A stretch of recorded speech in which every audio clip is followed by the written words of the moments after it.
The tugboat, for its size, is the most powerful craft afloat. And the Star Tugs are the power behind the docks and waterways that make up the big city port.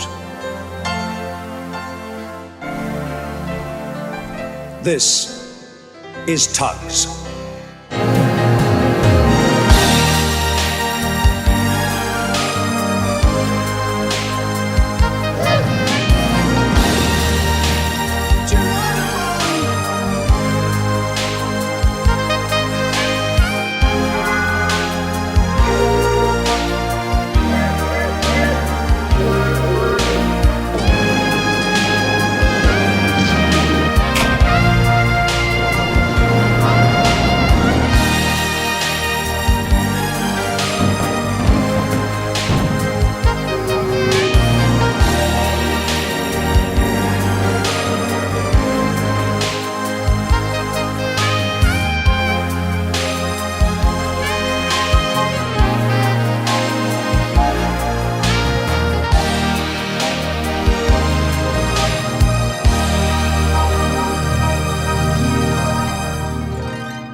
There are two things that my subscribers have requested from me as long as I can remember. One is a full review of Thomas and the Magic Railroad, which I will probably do someday. And the other being, talk about Tugs. Do a review of Tugs. When are you gonna make a video about Tugs? So to all those who have requested a full Tugs video over the years, you all have been patient. And this video is for you. So what the hell is Tugs? What is this obscure show from the 80s that no one remembers?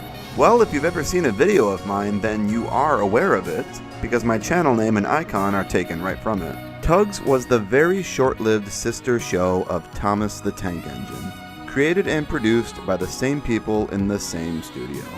While in style they look very similar, the two couldn't be more different. Tugs is about two fleets of anthropomorphic tugboats competing against each other in the big city port during the Roaring '20s. While Thomas was a bit more restrained and more for younger kids, Tugs was bold in the sense that it wanted to take bigger steps. It wanted to be for older kids, and play with tone in a more drastic way. The end result was a show full of total creative liberty, dazzling set designs, charming characters, and very real harmful threats. The show premiered a first season in 1989 and didn't go beyond that. Tugs did not see the same success as Thomas, obviously, and I want to talk about why this show had the fate that it did. In this video, we'll be taking a very in-depth look at all aspects of this very short-lived series. We'll be discussing the production history, the characters, each and every episode and their supposed canonical order, its production complications and why it ultimately failed, the legacy Tugs left behind, and where the Tugs themselves are now. Join me on this adventure as I tackle one of the most unique, inspired, and beautiful kid shows ever created. This is Tugs.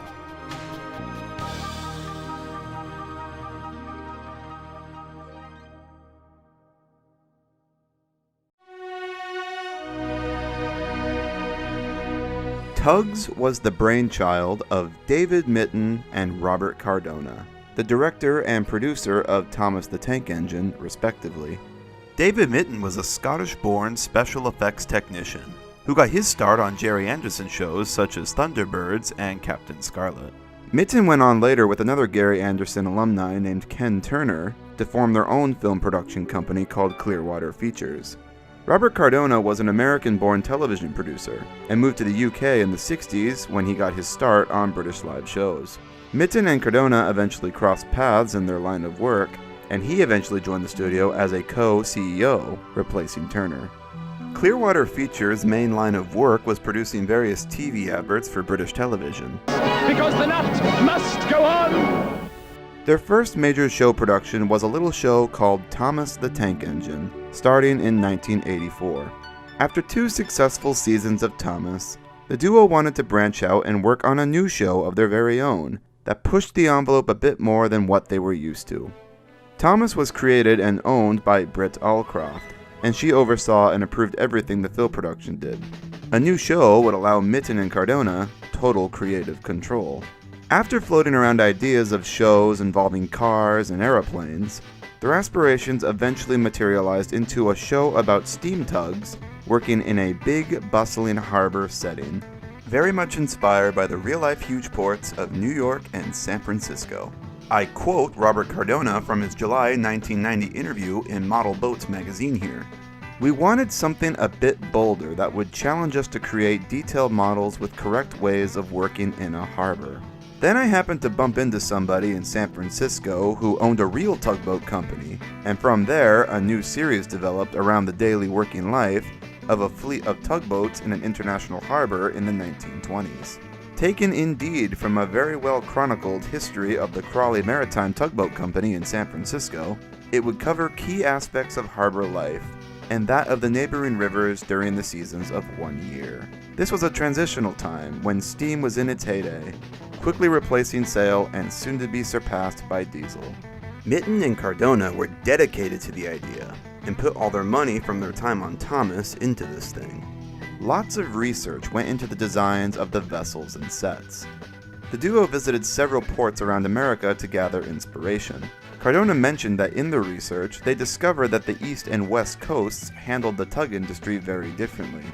So to have a bit of variety, they mixed in elements of both. The main fleet, the Star Tugs, carried yellow with red stacks as per the San Francisco Crowley fleet, and the opposing fleet, the Zero Tugs, carry a darker livery with black stacks similar to the Moran fleet of New York.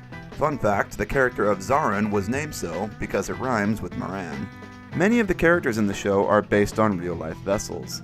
The character of OJ was clearly based on the preserved Eppleton Hall, one of the last remaining time paddle steam tugs in existence, and currently moored in San Francisco. Grampus, the midget submarine, was based on an actual 2-man sub called Grampus. Hercules on, well, Hercules, and the list goes on. Every interesting aspect of a bustling harbor you can think of was worked into this show, from rail ferries, to naval operations, to lightships, to regatta parades. There was definitely an effort here to make tugs as real as possible, using as much real-life influence as they could to shape the look of the show. Tugs was filmed in the same place as Thomas, as Shepperton Studios in England. Several Thomas model makers transferred over, as well as the music composers Mike O'Donnell and Junior Campbell, who composed the show's incredible theme song.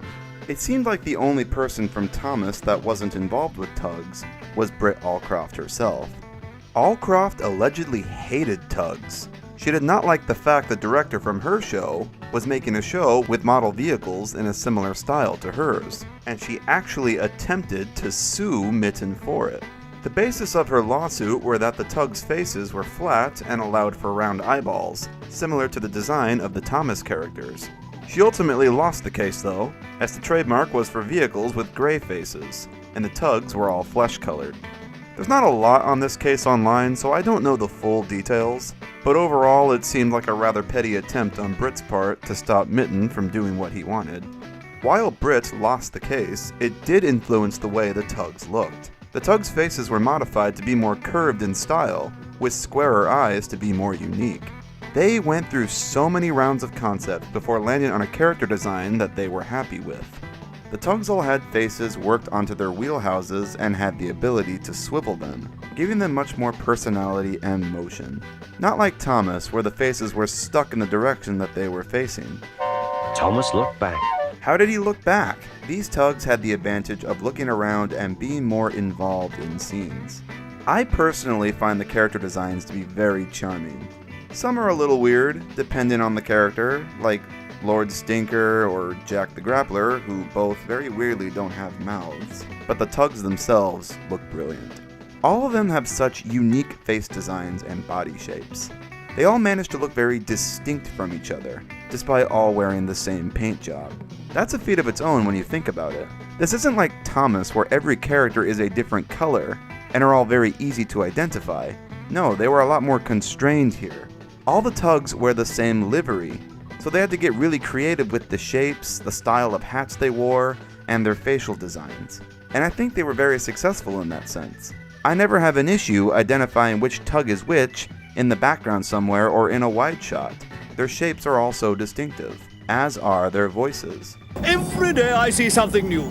Today it's the sight of a floating sack of coal, no less. I love the Tugs voice cast so much. That's another element that was very different from Thomas, was using a full voice cast. Thomas was known for having a sole narrator that told the story, while Tugs took advantage of having different performances. The voice cast is so unique on this show. All of the performances are so natural sounding. No one sounds like they're putting on a voice or talking deliberately in a way that's approachable to children.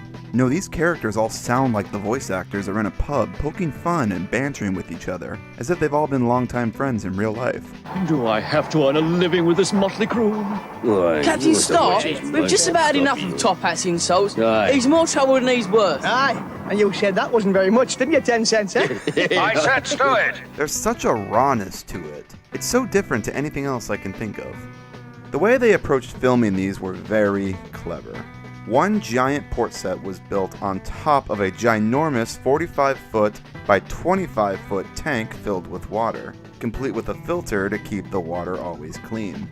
The water was dyed blue with food coloring to make it seem deeper than it really was.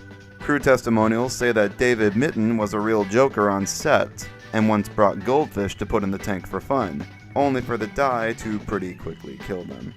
The cameras used were fitted onto a giant rig above the tank that hung down on retractable poles. This kept the cameras from making contact with the water and gave the crew the ease of moving the equipment around for whatever the scene's needs were. The Tugs props themselves were a feat of their own too. These giant things span to about 2 to 3 feet in length, Hercules being the largest at about 4 feet long. The boats did not actually float, and they were fixed onto trolleys hidden below the water. These trolleys were fitted with cables that the crews would pull off screen, giving the tugs the illusion of moving by themselves. The team specifically did not want to use floating RC boats, as they figured that it would come off as too toy-like. As Cardona states here, we shielded away from the idea of floating them, because when you are dealing with water, it has its own molecular weight to it, and once you put a little boat on it to make it look real at that sort of scale, they just bounce around like a little toy. When you look at tugs in real life, they are heavy looking craft which literally cut through the water, so the idea of the trolley gave a good realistic movement. The tugs being held on trolleys also gave the crew the advantage of not worrying about the prop's weight. They could fit as many heavy electronics and servos and whatever else inside the holes to make the heads, eyes, lights, and smoke work. The tugs puffed real steam, similar to the train props on Thomas, which was accomplished with a tube fixed under the trolley into the prop to the smokestack. These things also had working propellers, so that they could create real wakes behind them as they moved around. At a cost of about 8,000 pounds each, these tugs models were incredible in what they could do. Needless to say, Tugs was a big step up from Thomas in nearly every regard. On top of very detailed, functionally more impressive props and real working water sets, Tugs also had much more varied and creative lighting, and lots of different weather setups. You had sunny days, harsh winds, storms, snow, heavy fog, beautiful sunsets, dewy mornings, everything. The attention to detail was incredible. Big City Port is on the east coast, so the sun rises in the east over the ocean and sets in the west over the city, and this is consistent throughout several episodes. Also, other little things that you would never notice. Grampus, the 8th member of the Starfleet, wears a little flag with a symbol on it, the maritime flag for the number 8. Jesus Christ, it's such a small detail that no one would ever notice, but they did it anyway. The show is littered with stuff like this. Mitton and Cardona really tried to push the envelope and did their homework to make this as realistic as they could. They had huge aspirations for this show. They really thought it was going to be the next big thing, and wanted every element in it to be as authentic as possible. Had it not been for a string of very unfortunate events following its release, Tugs very much had the potential to be the next big thing in kids' entertainment, but we'll get to all that later in the video. I always got the impression David Mitton was a man that saw himself as a film director. He came off of working pyrotechnics on Thunderbirds and said himself that he wanted to do movies. He got pulled into Thomas in '83, and while he did Thomas a great service, I always got the sense he wasn't totally fulfilled by it. He craved something of more cinematic quality. Tugs was his outlet for that, as it was fully 100% his show, and he had total creative freedom to do as he wanted. Tugs was wholly Mitton's passion project as a director. It was to David Mitton the same as something like Thomas and the Magic Railroad was to Britt Allcroft. Tugs was originally meant to be a series of 13 30-minute long episodes. However, during production, they came to the conclusion that 30 minutes would be too long for kids to sit through, and instead shaved them down to 20. Most of the episodes were filmed to final 20-minute long scripts. However, this even proved to be too long as they caused time slot issues. So the episodes were shaved down again towards the end of production to 15 minutes in length. This is notable because a lot was lost in these cut 5 minutes. Several subplots were removed and several character arcs were simplified. Some characters were removed completely, notably Sally Seaplane, whose only 2 speaking roles are removed completely in the 15-minute edits. I bring this up because this will be a key point as we continue on in the video. While they all aired as 15s, and the 15s are considered the canon final episodes, the evidence of the 20s are still very clearly out there. For one, 4 of the 20-minute cuts did see light on a home media release. In 1988, before the show aired on TV, 2 VHS tapes were released featuring the 20-minute cuts of the episodes Munitions and Regatta on one, and Sunshine and Pirate on the other. These are the more common cuts of the episodes out there on the internet today, as Tugs' VHS releases were the main source of fan uploads of the show. A line of photo books were also released, which includes so many photos and scenes that were not present in the 15-minute cuts of the episodes, but were all clearly a part of the 20s. Once Tugs aired on TV in 1989, the VHS tapes that came out later all featured the 15s, leaving those 4 we got early the only ones to officially surface. They had so many plans for this show, a lot of which got lost on the cutting room floor when the episodes had to be shaved down. Their ultimate goal was to make a show to sell to America, and they were entirely ready to sell this thing to it, with a US dub already tested and planned. Not to mention the many other countries they had plans for, including Japan, Australia, Portugal, Singapore, and many others.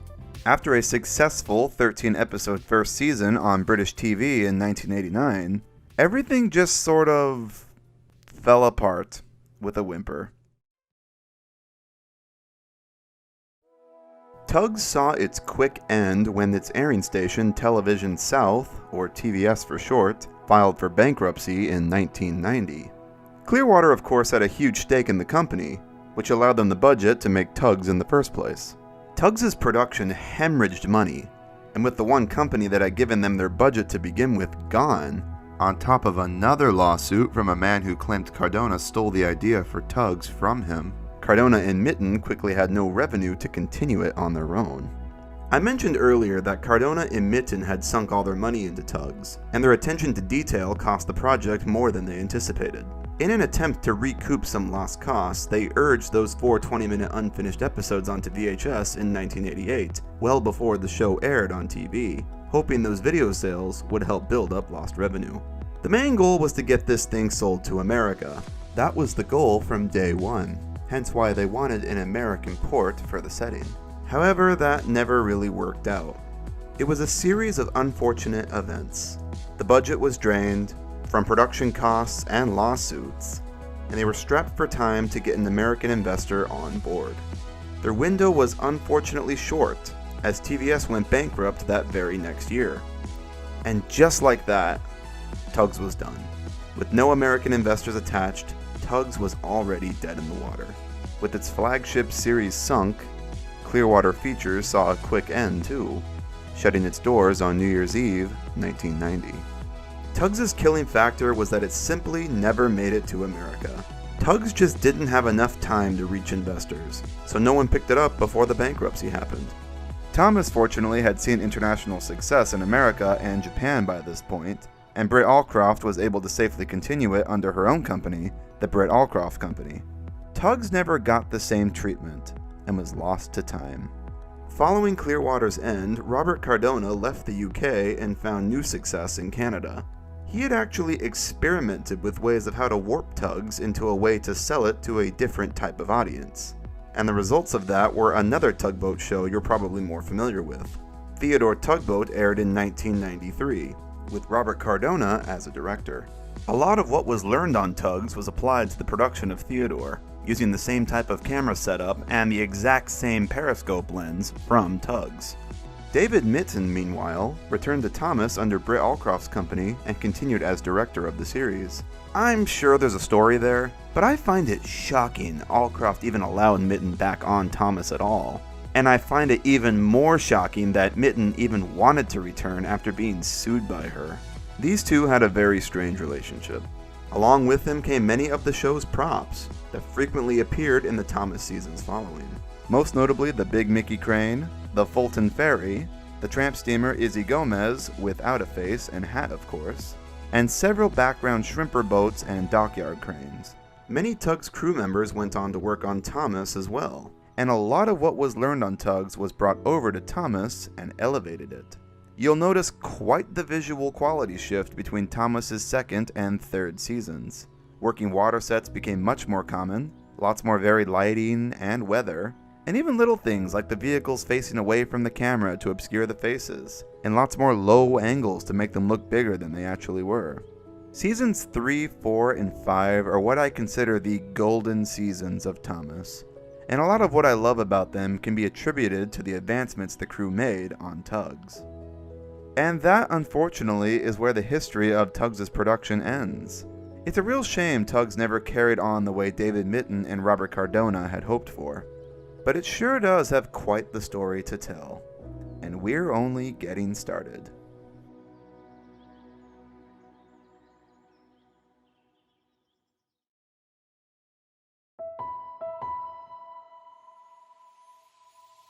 So now we know the history.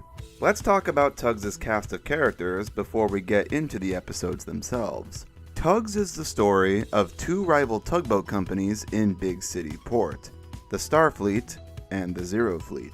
The Starfleet, simply known as the Star Tugs, are the heroes of the series, and the main ones we follow mostly. The fleet is run by Captain Star, who is also the narrator of the show, voiced by the late great Patrick Allen. The show is a present-day Captain Star looking back on his younger days of being a tugboat captain and telling the audience these stories in the past tense. I remember the day we got our first big break. His booming voice added such a level of seriousness to the atmosphere of Tugs. Night came down fast. Dock lights helped Big Mickey transfer explosives to the naval tramper Krakatoa. One last-minute slip-up could mean disaster. I can just imagine how different the show would feel if they got some other guy to fill the role. We never actually see Captain Star on screen, or any human character at all. All we see of him is a megaphone from his office, which he uses to communicate with the Tugs. The lack of humans was a neat stylistic choice, as the focus of the show was not on the people of the working harbor, but the harbor itself. The vessels, the industry, the atmosphere. Humans took a backseat to the action in the show, but they did very much exist.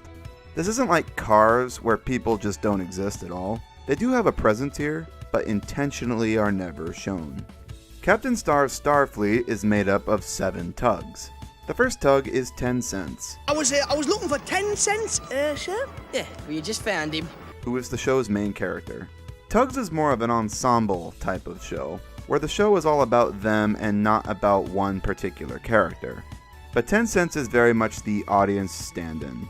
He is young, a boy's age, and actually voiced by a teenage boy, much like the audience watching. He has speaking roles in every episode and usually plays a key role in every story. 10 Cents is a switcher tug, which means he's a tiny tug that does odd jobs within the port, like sorting barges or taking fuel to Lily Lightship. He never usually assists with the big work like going out to sea or bringing in ships. Switchers never worked on liners. Tencent is a great main character in my opinion, because he is so not perfect. Tencent is very impulsive and quick to anger. It always seems like he has a bone to pick with someone. I have not. You take that back. I could be wrong, but I think he wears his angry face more often than his happy one. In several stories, Tencent is always so quick to put himself in danger, usually for the greater good, but is then pulled back by a wiser character advising against it. He is very lovable though, and has a heart of gold. He is very loyal to his fleet and his captain, plays by the rules, and is a real hero. The other main character is Sunshine, Sunshine! Only good for day workers here. who is like Tencent's little sidekick. Sunshine is the newest Tug, who joined the fleet in the first episode. He is also a switcher, and considerably smaller than Tencent. He came from upriver, so the bizzling port life is all still very new to him. As his name implies, Sunshine is a chipper little chap, always joking about something or being witty. He's more trouble than he's worth. Aye, and you said that wasn't very much, didn't you, 10 cents, eh? Even in moments of dire seriousness, Sunshine is still very optimistic or lighthearted. The smoke from me stack seems a bit heavy, though. I'm afraid that smoke's not coming from your stack. No, I didn't think it actually was. He's a great contrast to Tencent, who never jokes and is usually so hot-tempered and angry. Just like Tencent, Sunshine appears in every episode and usually has some sort of role important to the plot, although that isn't the case for all. Next I'll mention Top Hat, Top Hat! Yeah! who is everyone's favorite character and definitely the standout of the show. Top Hat is a railway tug, which means his main job is scooting the rail barges across the harbor. Because he works with rail barges, he has a head with the ability to rise up and down and see over tall train cars. And boy, do they love using this quirk in episodes. Oh, I say hello! He does other work too, though. He is a part of the team that docks the liners, and he's been put on garbage duty many times throughout the show. Top Hat, as his name suggests, wears a top hat and has a monocle. He's a pretty stereotypical, snooty, upper-class personality type, always thinking he's better than everyone else. He is the funniest character in the show by far. He's so full of wit and comebacks and is the king of one-liners. I couldn't have put it better myself. He has a good work ethic though, and when put to it, he can be a real hero. His spotlight episode, High Tide, is usually the favorite among fans. It's one stinker, you're a smelly old genius, nothing less. You also got OJ, who is my personal favorite of all the Star Tugs. OJ, which stands for Old Jones, is your typical old salt. The oldest of all the tugs in the port. He is a wooden paddle steamer with giant paddles on his sides to propel him. As Captain Star once told us, he is the last of the paddle tugs still around in the port, which suggests OJ has been around for a long time. He is a very experienced and wise worker, usually the ones the other tugs come to for advice. What I love about OJ though is that he's not just your typical wise old man character. He has a lot more bite to him than that. One of my favorite OJ moments ever is in Ghosts. Big Mac thinks that he saw ghosts, and all the others tease him for it. It then cuts to OJ, who is very understanding and comforts Big Mac. Quite typical of the old wise man character. Only to immediately pull the rug out from under him, and OJ just tells him he's crazy anyway. Ghosts, Big Mac. That's an awesome OJ moment. OJ is also really cool because despite being the old man character, he is so involved in the show's action. OJ plays key roles in all of the show's crazy action moments. He was there when the tramper blocking the river exploded. He was front and center when the munitions fire started. He's a part of the team trying to dock the Princess Alice in the windstorm. He leads the cavalcade through the Navy's target practice to save Grampus. He saves Uptown from a log disaster.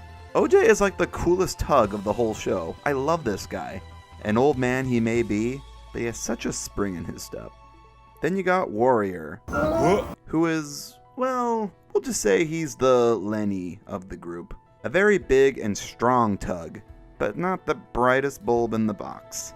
Warrior is kind of an idiot, but an idiot that means well. He's very loyal, always willing to help out, and when put to it, is a very capable tug. Warrior's main job is garbage duty, so he is very connected to the garbage barge Lord Stinker. He does assist with the big jobs though, like the liner dockings and heavy barge haulage. Warrior is sort of the show's breakout hero character. He doesn't really do a whole lot at first, but then as the show progresses, Warrior gets a lot more involved. There are so many instances where the day is saved at the end because Warrior had a simple idea that just worked. Sometimes not totally intentionally. He rescued Izzy from sinking, he played a huge part in putting out the munitions fire, he saved Uptown from the logs, and twice he proposed ideas that helped get the ship Vienna in. Warrior is a character that is very hard to dislike. Who doesn't love Warrior? Big Mac is the character Warrior usually works with on big jobs. Big Mac is the star's biggest tug within the harbor. He, like Warrior, is a very strong and capable tug, who is usually given the supervisor role of the important work that will land the fleet more contracts. Big Mac, thanks for winning us the steel contract. That's okay, sir. Big Mac comes from upriver, and is a very passionate country boy type. Serious is the word I would use to describe Big Mac, as he's very much the no fun and games type of guy. He does not stand for nonsense or jokes when there is work to be done. One of the funniest ongoing dynamics in this show is his with the comical Billy Shoepack, who he very openly has a deep disdain for. I thought Sunshine had gone for a crane, not an alligator. Out of my way. I'm in charge now. That's what I'm afraid of. Eh? No, it's safe. Only joking. You better be. Big Mac can have a laugh though, especially when it's at Top Hat's expense. A natural leader type, Big Mac is the one who takes on ship dockings when Hercules isn't around. Big Mac, Sir. you're leading. Right. And speaking of which, the last tug is Hercules. Hello, what's going on here? Hercules is the fleet's ocean-going tug, which means he is usually outside the port on big jobs that take him to sea, like towing in ocean liners or making deliveries to other harbors up the coast. As a result, we don't see Hercules in the show as often as the others, so when he does show up, it's always a treat. Hercules is like the smartest character on the show. You got OJ, who is wise and book smart, but Hercules is more street smart. I'm of the belief that if Hercules was involved in every incident that occurred in the port, the problems would all have just been solved in seconds. He has such a cool, relaxed attitude, and a very suave voice to match. They'll be here soon. Keep smiling, my dear. Hercules has such a presence that even the Z-Stacks don't mess with him. Move it, Zoran, old boy. Only a game, you understand, Hercules? It's Hercules. You all wish you were as cool as Hercules. You all wish you could be as confident to call people darling or sweetheart and still come off as super masculine. Attention, nothing. I'm finished here, old darling. Moving out. And you don't know to let check things out. Check all you like, sweetheart. I'm needed elsewhere. As the original script for Sunshine revealed, Tencent and Hercules are brothers, which is a pretty neat little bit of lore. Totally explains why both wear the same eagle crest on their hats, and why Hercules endearingly tells Tencent to look after the Duchess for him. Oh, and 10 cents. Look after the Duchess for me, won't you? Hercules also has a hinted-at relationship with Lily the Lightship, which makes sense since he's the one out at sea pretty often. He's the only company that she pretty often has. It's not flat out said at any point, but it is implied, especially in this scene in Sunshine. I love this scene. It's so awkward. Tencent shows up out of nowhere and Hercules gets so flustered. Oh, thank goodness you're back. Yes, only just. Why, what's the problem, old chap? Everything went all right with the Duchess, I hope? Hello, Tencent. Yeah, I just arrived back just now. Definitely haven't been here for 2 hours chatting up Lily or anything. Yeah, tape delays of solar winds. And then Tencent just reads how awkward the situation is and it's just like, okay, I'm gonna go now. Bye. Hercules is a good example of not every character needs the spotlight to be interesting. There's enough implied with Hercules that make him a pretty compelling character. We all wish we could be as cool as this guy. There is also Grampus, a small ex-Navy midget submarine that Captain Star acquires through the course of the show. He becomes the Starfleet's 8th member, and even before joining them, he was a great ally to the Stars. Grampus used to work for the Navy, until the Navy deemed him too out of date to be useful. As the real Navy does with their old vessels, he was planned to be blown up in target practice. But the Stars managed to save him just in time, and Star purchased him from the Navy. Grampus is one of the most unique character designs in the show by far, having giant goggles so he can see below the surface, and always spitting water when he surfaces, implying that he has to hold his breath when he goes under.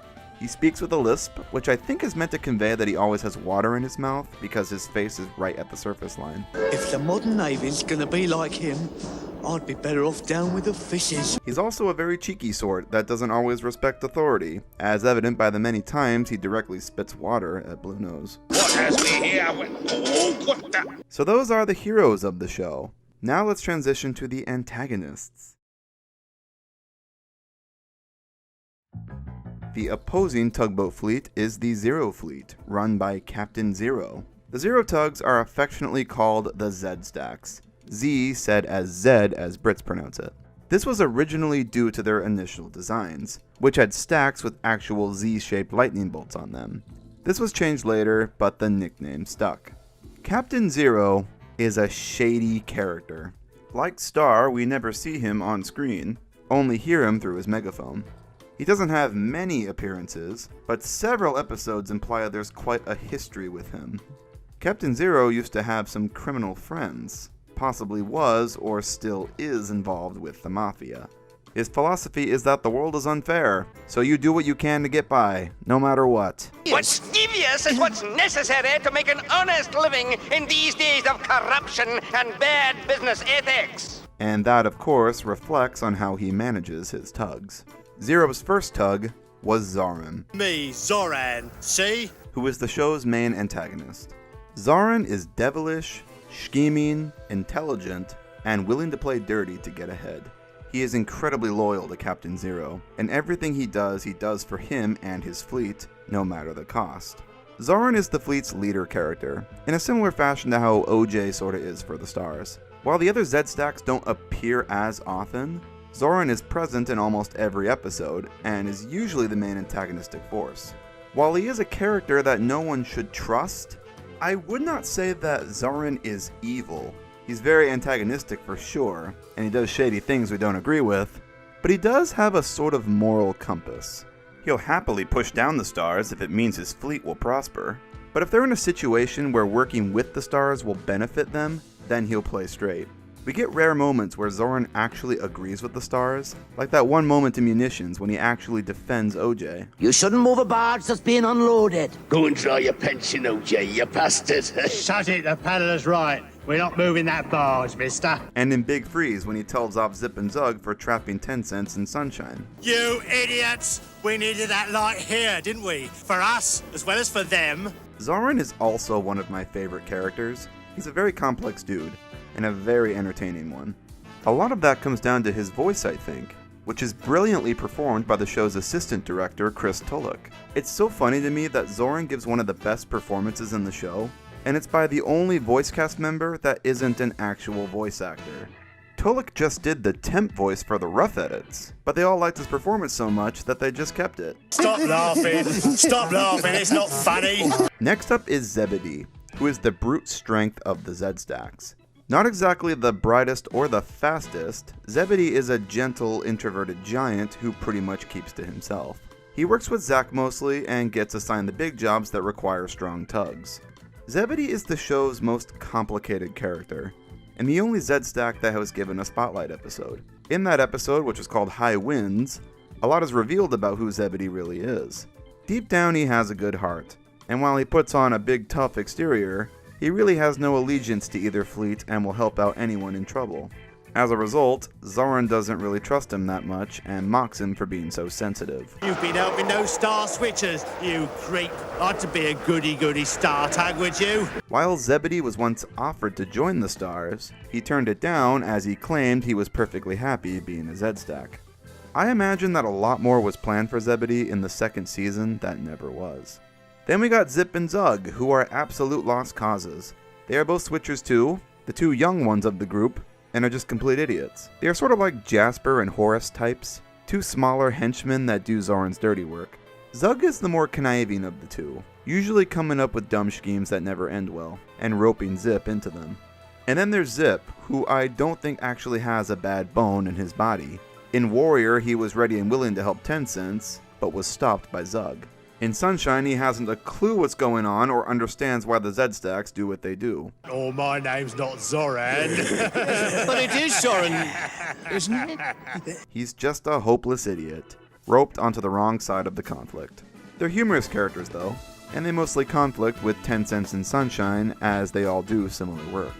The last Zed stack to mention is Zack, who is the one we see the least of throughout the show. Zack is shown to be a very slimy type of character. He comes off as the most mafia-like of the group. Seen it with my own eyes. Yeah, we both seen it. I always got the impression that Zack was the only tug on the fleet that Zoran could confide in. Like he knew at all times Zack and him were on the same page. He learned that he couldn't trust Zebedee, and Zip and Zug are idiots, so Zack was always Zoran's sort of right-hand man. Like Zoran, Zack is also willing to play dirty and get ahead of the stars, like in High Tide when he suggested they take a shortcut to beat them. In Jinxed, he blatantly offers to sink Boomer. See ya, Boomer. If you need any help sinking, let me know. Oh, how nice of him. He's all talk though, as Zack is pretty crippled by his faulty engine. Nothing wrong with it. Besides the two tug fleets, Big City Port is littered with other secondary regulars that help make the world feel so lived in. I won't go over all of them because there are just too many to talk about, but I will go over some of the more prominent ones. Lily Lightship, the show's most prominent female character, is a lightship that is anchored out at Demdur Rocks and blinks a light to keep ships away from the shallow waters there, clearly inspired by the real Nantucket lightship that keeps ships off of Nantucket shoals. She is outside the harbor and sees very little action, so she often gets lonely and longs for company. She has a thing with Hercules, as we already discussed, seeing as Hercules often goes out to sea for work, so passes by her pretty often. Lily is pretty neutral to the whole Stars-Zed Stacks conflict, and treats them all equally and politely. Although she's not above pulling a fast one on Zoran, if given the chance. What? You crook! That's good coming from you, Zoran. Lily is sort of like a holy character in the show, a shining beacon to the other characters, quite literally. She's like a siren that guides everyone home. I've always really liked Lily. She has one of the most fun props in the show, alongside OJ and Top Hat, of course. Bluenose is the main Navy representation in the show. He is as insufferable gets. He is so up his own ass as an authority figure that he just thinks everyone will always do what he says, always. If I order you to jump, you jump. Bluenose is the most unlikable character in the show, no question. But that's why I love him. He's so unlikable that it's the main point of his Spotlight episode. Bluenose is just so unlikable that he gets the Stars and Zed Stacks to actually agree on something. Just you wait, she was nearly fully loaded before that naval twit arrived. You naval twit! He does get his major comeuppance in this one when he inadvertently starts a fire that goes south real fast, and winds up with total PTSD afterwards. Billy Shoepack is a weird looking alligator tug that works upriver. He's your typical hick with a yuck voice to match his comical personality. Of course. Billy is a total pyromaniac. His main job is delivering fuses and dynamite to the logging camps, so sometimes he enjoys getting a little loose with his explosive loads. There's not a whole lot to Billy, but I really enjoy how chaotic this guy is. You also got Izzy Gomez, a Mexican tramp steamer who is... When do I argue, compadre? It's $100. Gringos, who needs them? We'll say very dated. Definitely a product of being written by British people in the 80s. Viva, viva, viva! Izzy is a sleepy tramp steamer that handles deliveries for the San Juan Banana Company into Big City. He's a pretty regular visitor to the port. Izzy has no real allegiance to any of the tug fleets. He's just a cheap guy and will pay whoever offers him the cheapest tow. Another ongoing dynamic I love is Izzy's dynamic with Zoran. They have such a love-hate relationship. Every Izzy appearance is accompanied by Zoran being rude to him in some way. What do you know about it, you South American heap of junk? 50 most I give you for a tow. Hey, get lost. You wanna tow me as well, Zed Stacks? Get lost, Izzy. But then in Ghosts, they both get so spooked that they buddy up and go into port together. Amigo, give me a tow. I pay what you want, any price you say. No, Izzy, my old friend. I'll tow you in for free. I need some company getting back to port. It's a cute moment. There are so many other characters like Boomer, Sea Rogue, Burke and Blair, the numerous Crane characters like Big Mickey, the evil tramp steamer Johnny Cuba, Lord Stinker, the garbage barge, and so on. But I'll get more into them when we touch on the episodes they appear in.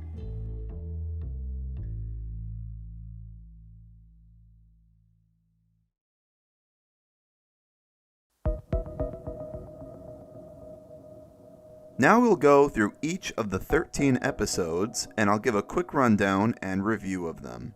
One of the most debated topics is the official order the episodes fall in. Unfortunately, there are like 2 or 3 different orders, and I don't know which is factually the most correct, so I'm just going to go through them in the most common order found online. The order they aired in. Episode 1, Sunshine. This is the pilot episode, and as all pilots are, is pretty simple in structure, as they are meant to introduce the world and the characters more so than tell a deep story. The plot of this is the Star Tugs have the chance to dock the ocean liner, the Duchess. On the same day, a new tug called Sunshine comes and joins their fleet. Zoran and the Z-Stacks try to sabotage them, and do so by purposely causing Sunshine to ram into the Duchess during the docking. This foils the Star's chances of winning the contract, and Sunshine runs away in shame, unable to explain what happened. Tencent and the others learn the truth of the matter, find Sunshine, and give him a proper welcome to their fleet, complete with a proper Star livery paint job. Pretty simple intro story. It's not the best of the show, and the overall plot is nothing that original. But I do really like this episode regardless. All the characters are so strong, Stars and Z-Stacks, and I love the world building. My favorite part is the whole night sequence and Tencent's search for Sunshine. This sequence is awesome. It's a nice way to showcase all these different parts of Bigg City to the audience. During this search, we get to see the small canals, the liner dock, Demder Rocks, and the upriver mouth. A clever and efficient way of giving the audience glimpses of as many of the show's settings as possible in the first episode. I should also probably mention that this episode was subject to major rewrites and several reshoots over the course of production. The original script was a lot darker, in which Sunshine actually sunk himself because of the accident. Like, good lord guys, that's a bit too dark for your pilot episode. This was changed later to him just grounding himself by accident, although he is covered in seaweed, so make of that as you will. This is one of the 4 episodes we have the 20 and 15 minute cuts of, and I'm going to go against the grain a bit here and say that I actually don't mind the 15 minute cut of this one. I prefer the 20, of course, but the 15 actually works okay, I think. Since a lot of the episode is just introducing different places around the port with no real connection to the plot really, they trim out pretty well, and the episode still flows nicely. A very solid start to Tugs. Episode 2, Pirate. Alright, this might be Tugs' darkest episode. We're literally at only the second one, and already we're dealing with a life or death hostage situation. I'm not joking. Tugs doesn't mess around. The plot of this one is that Tencent's barges keep going missing. When the deliveries keep disappearing, everyone starts to suspect Tencent is the one stealing the loads and selling them off. Even Captain Star becomes suspicious. Grampus, the naval sub, wants to clear his name, so on his search he comes across the true culprit, a shady tug stealing them in the night. On further investigation, he discovers the tug, whose name is Sea Rogue, is stealing the barges around the port for a pair of evil green-eyed tugs holding his uncle hostage. They threaten to sink him if Sea Rogue doesn't steal for them. This is, like, really dark for a kid's show, wow. When Grampus leaks the news, Tencent and Sunshine confront Sea Rogue, and they work together to lure out the Green Eyes and catch them.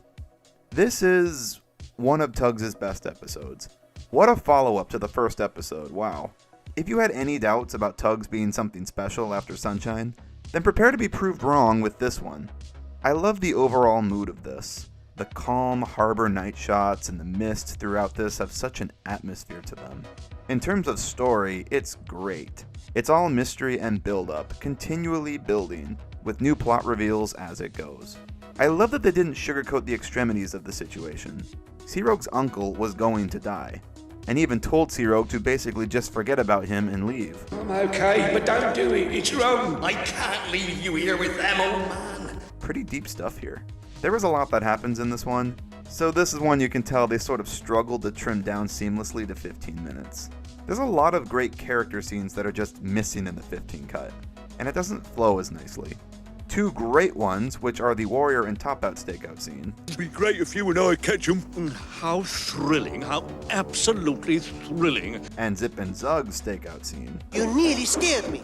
If that's only nearly, I'd hate to see you really scared. Are just completely removed from the 15 cut. It sucks. They also add a narrator line at the very end of the 15 that makes, like, no sense. It goes to show that you shouldn't be fooled by appearances. Just because Sea Rogue wore a black patch didn't mean he must be a pirate. Did they miss the point of the episode? First of all, no one thought he was a pirate because he wore a patch. And second, no one actually saw Sea Rogue at all. This end line makes it seem like the moral of the story was simply, don't judge a book by its cover, which I feel like is a gross oversimplification. Super bizarre bit of narration. I don't know why it was added. The original ending where 10 Cents and Sunshine just laugh at Zip and Tug was much better. They move pretty fast when they're not scared. They certainly do. Don't bother with the 15, only watch the 20. Overall, a really great episode. A very bold one. I applaud the balls they had to tell this darker story. Definitely in my top 5. Episode 3, Trapped. Trapped is the funniest episode of the show, with the most zany and simplest of concepts. In this one, the Tugs are working upriver. Zoran and Zug are towing a rusted tramper to a breaker's yard, when it breaks loose on them and blocks the river. This episode basically predicted the Suez Canal fiasco. This was that. So the whole episode is the Tugs stuck on the other side trying to figure out a way to move the tramper. It's such a simple story that is just so funny. All these characters being forced to work together to figure out this bizarre situation is so fun to watch, and it really brings out their personalities. This could be the first episode you watch and you totally get all the characters by the end of it. Top Hat is snobby, Zug is pathetic and scares easy, Zoran is a scheming opportunist, OJ is the wise leader that they all look to for an idea, 10 Cents is the hero who does what he can to save his friends. Have you come to save the day, 10 Cents? If I can. Etc.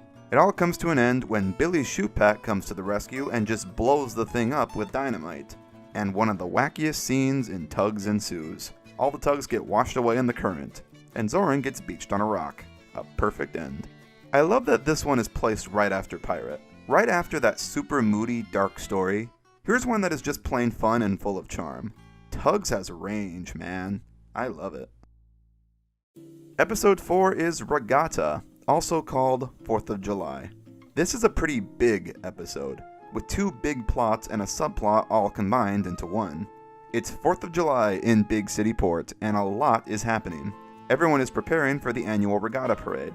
Lily Lightship is upset because she never gets to see the annual parade, always anchored out at Demdur Rocks, keeping ships off the rocks with her light.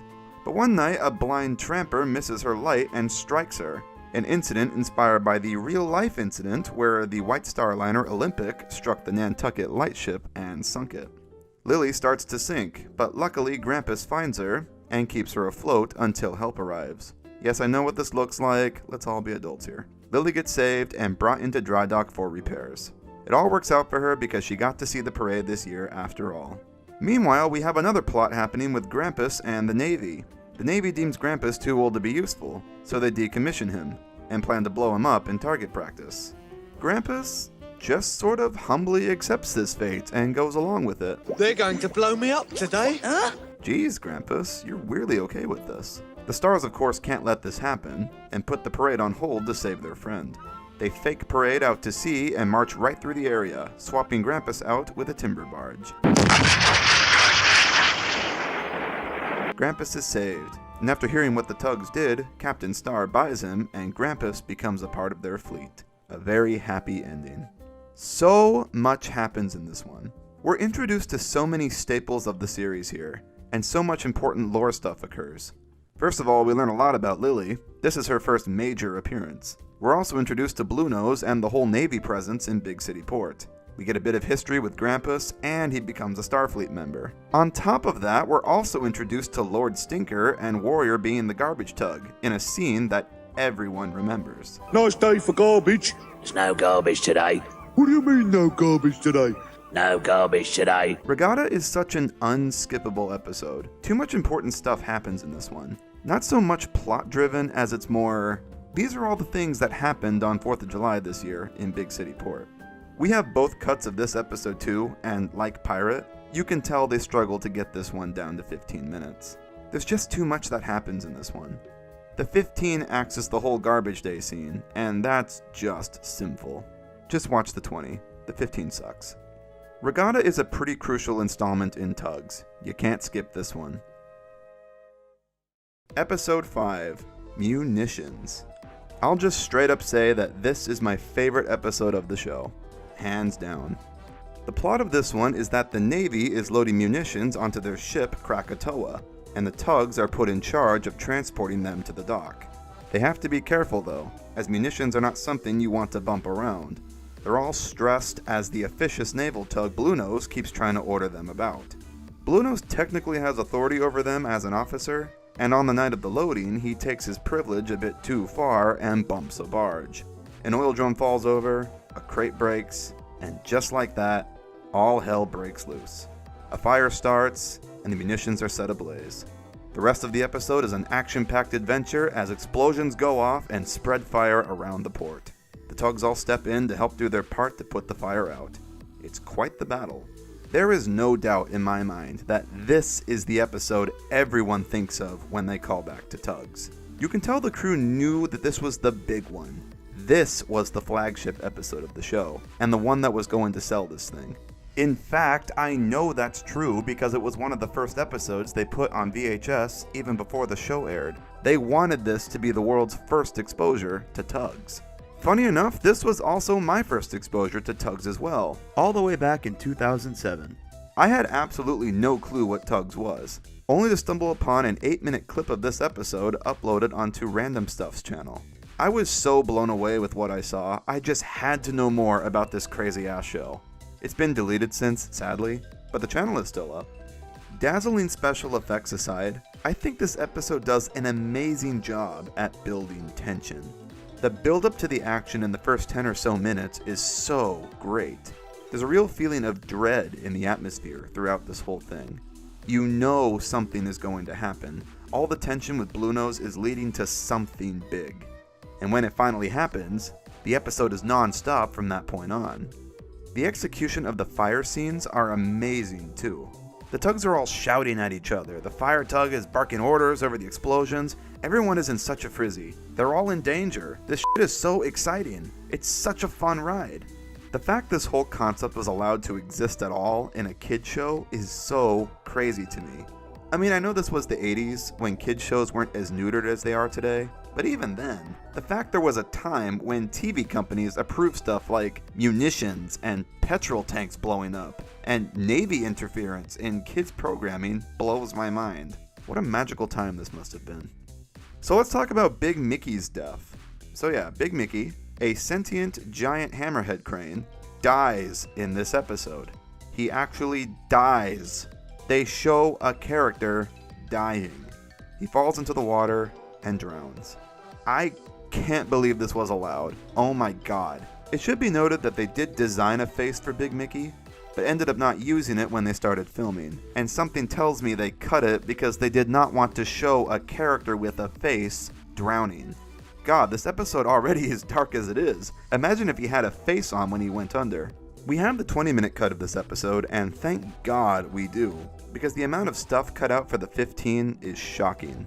So weirdly, in the 15, they very awkwardly add this narrator line about how Big Mickey actually survived because he landed in like shallow water or something. And lying in shallow water saved Big Mickey from both fire and explosion.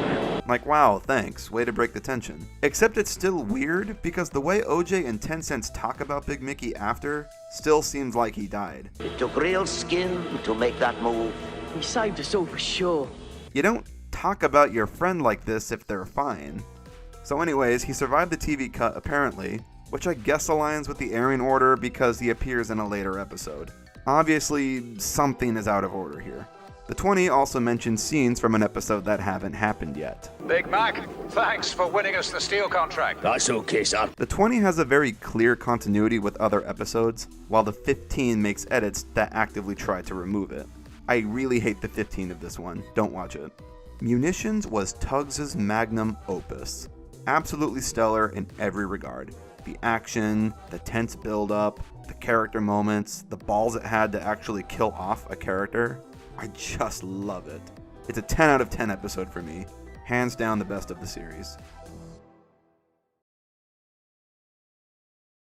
Episode 6, Warrior, And now we go from my favorite episode of the series to my least favorite. I do like this episode, like it's not bad or anything, but I'll get to my issues with it after we recap. A new foundation is being built, and Big Mac and Warrior are put in charge of hauling barges of rocks to it. Warrior, however, keeps being clumsy and bumping into things, as he does. Izzy Gomez, meanwhile, decides today is the day he's going to sneak into port for free, and while trying to do so, he runs right into the new foundation and grounds himself. He nearly capsizes, and 10 Cents tries to save him. He can't do it alone though, so luckily Warrior comes to the rescue and saves the day. And that's it. That's the episode. Okay, so there are a lot of fun character moments in this one. I like Zoran being a dick to Izzy. I like how Zip wanted to help save 10 Cents and Zug stopped him. I like how defensive Big Mac gets over Zoran putting down Warrior. But that's really all it has going for it. It's my least favorite of the series because it just kind of feels like filler. Every episode so far has introduced new characters or new world-building elements or had scenarios that were very unique in concept. This one is just kind of nothing. I would totally feel differently if this was the only major focus Warrior got in the show. But Warrior is a hero character in like 2 or 3 more episodes after this one. It's sort of implied the Tugs all gain a new respect for him at the end of this, after he saved the day. But then they say that again at the end of another later episode, Upriver, in which Warrior also saved the day. So I'm kind of just left wondering what was the point of this one. We don't really learn anything new about Warrior here we didn't already know before. Like, okay, he's clumsy. We got that from Pirate. He's a hero that jumps into action to save his friends. We got that in Munitions. Warrior is very simple. We got that in Regatta. Perhaps there was more in the 20-minute cut, but we don't have it, so I can't say. However, it's probably worth noting that the 20-minute cut of this does exist on tape and is currently owned by the Star Tugs exhibition group, who have chosen not to release it publicly.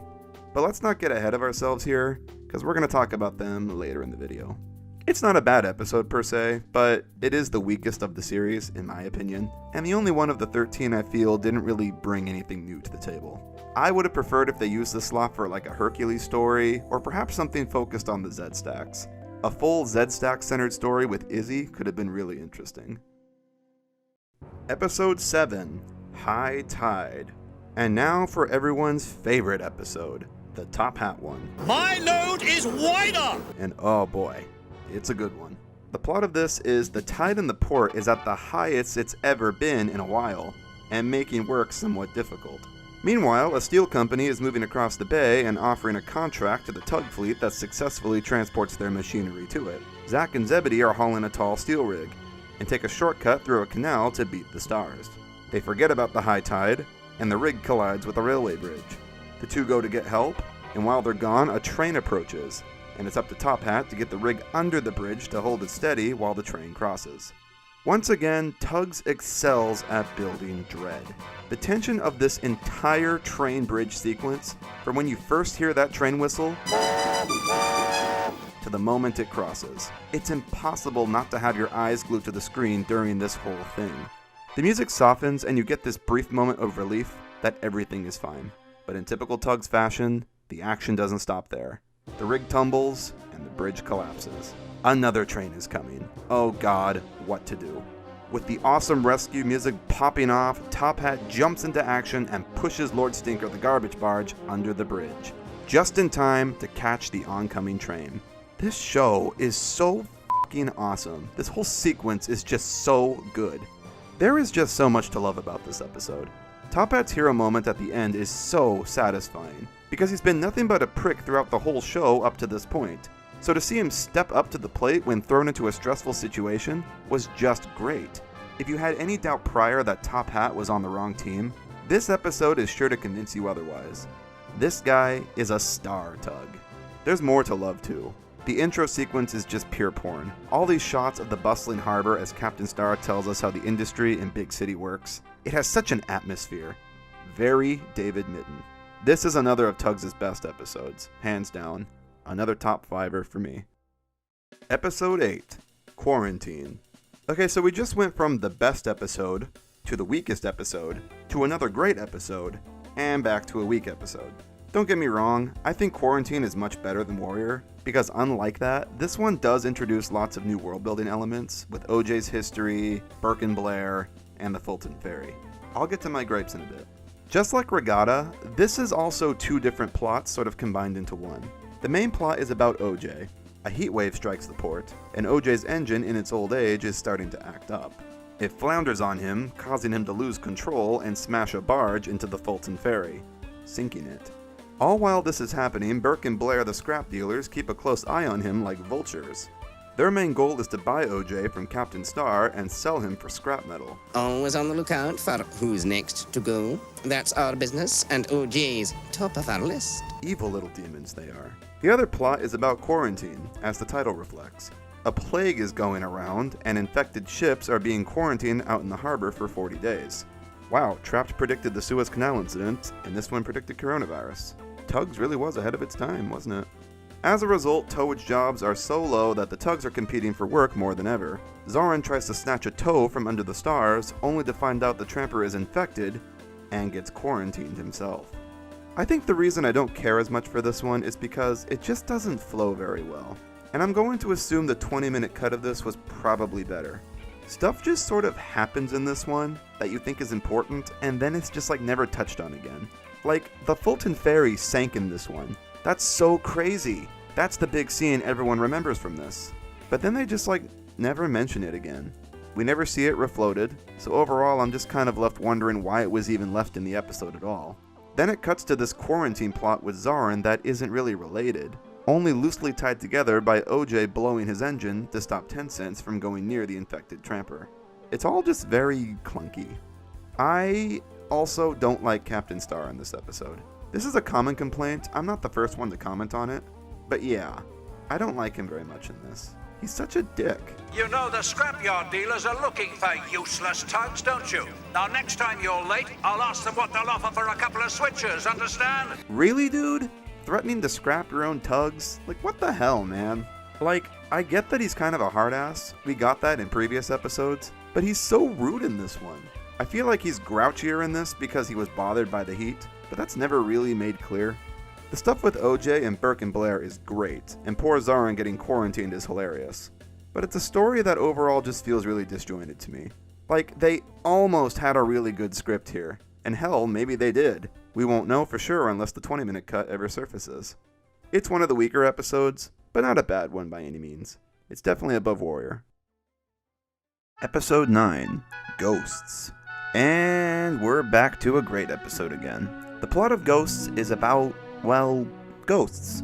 There's ghost tugs in the harbor, and one night all the tugs have their own experiences witnessing them. That's it. There isn't much of a plot to this episode. Now, normally I would mark that as a complaint, but I'm not here, because telling a good story was not this episode's goal. The goal of this one was to make the audience feel a certain way, to make them feel totally creeped out with visuals. Its goal was to make the spookiest atmosphere they possibly could, and I think they totally achieved that. The fog effects are brilliant, the white lights on the ghosts look so angelic, that eerie choir that sings when the ghosts are on screen. It's almost beautiful in a way, hauntingly beautiful. My first exposure to this episode was back in 2008 or so.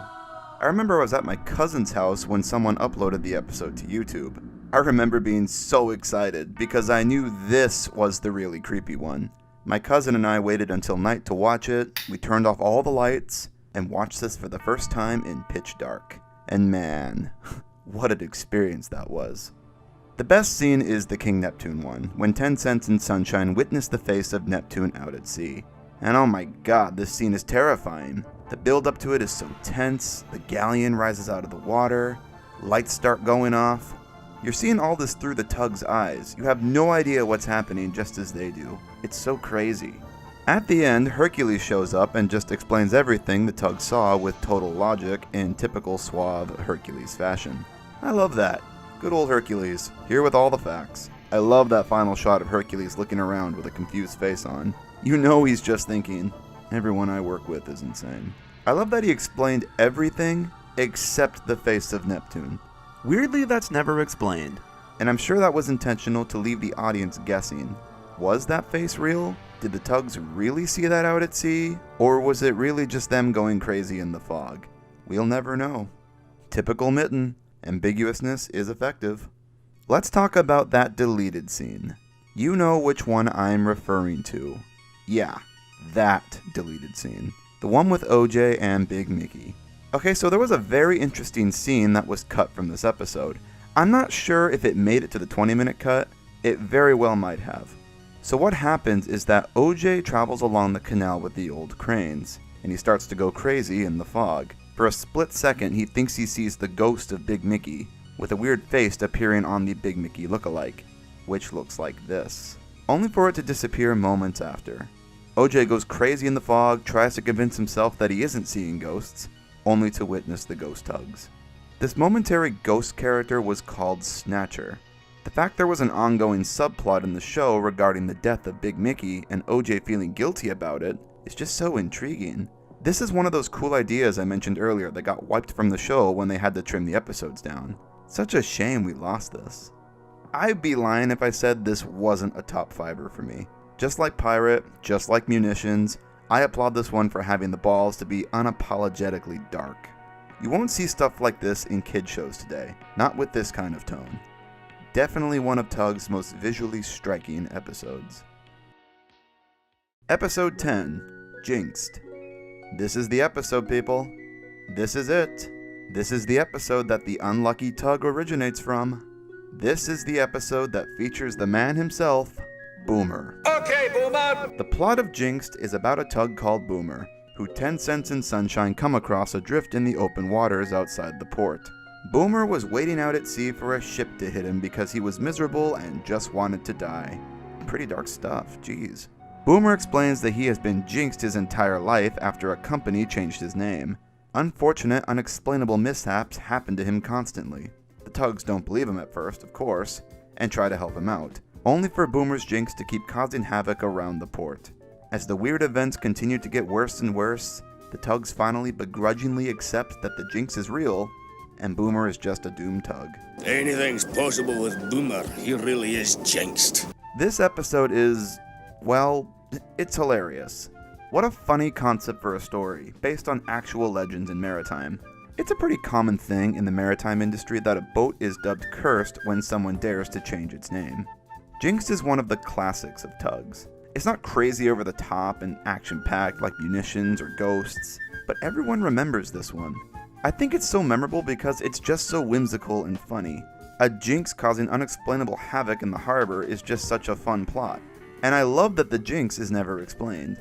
Usually in a story like this they would find the reason for the jinx or some sort of logical explanation, but that just never happens here. Everyone's arc in this one is basically just learning to accept that this supernatural jinx is real. It's great. Boomer is my favorite character in Tugs, obviously. You all knew that.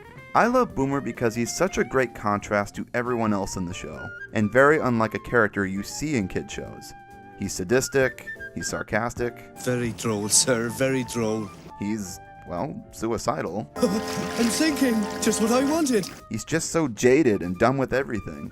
Seeing him be so blasé about all the crazy things that happen in the port is just so funny to me. A munition barge explodes, and he's like, yeah, whatever, I expected that. All the cranes jam, and he chuckles. He starts sinking, and he cheers. He's hilarious. He's such a mood. I feel like a lot of people in our jaded 2021 internet culture today would find Boomer the most relatable character of Tugs. I sure do. I've had just about enough. I think Jinxed is probably the episode that suffers the most from the 15-minute cuts, to be honest. From what I understand, Jinxed was the first episode filmed, back when they still had the 30-minute cuts in mind. So over half of what was written for this episode was removed, and leaves the final 15 cut feeling like a lot is missing.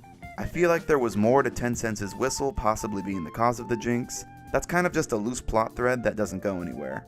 We do know there was more with Captain Zero trying out Boomer, more with the night crash, a whole scene of Boomer crashing into Izzy and causing an explosion, and a whole subplot with the stars docking Duchess again that was fully deleted. This kind of lack of proper conclusions this episode has is why I don't rank it as high as others, but I would be lying if I said this wasn't one of my all-time favorites regardless. It's a top fiver for me, despite these faults. Boomer is just such a great character. I really hope that they have more plans for him in the second season. Episode 11, High Winds. Another rather dark episode. However, this one is rather unique, for it is the first and only episode to spotlight a Zed-stack, Zebedee, and we learn quite a lot about him. A windstorm is approaching the port. At the same time, a grimy, villainous gangster tramp steamer called Johnny Cuba arrives, an old criminal friend of Captain Zero's. The two had an ugly falling out, and Johnny was banned from ever entering the port again. We don't see Captain Zero at all in this one, yet we learn so much about him. He really was a shady dude. Johnny spots Zebedee and threatens to sink him if he doesn't help sneak him in.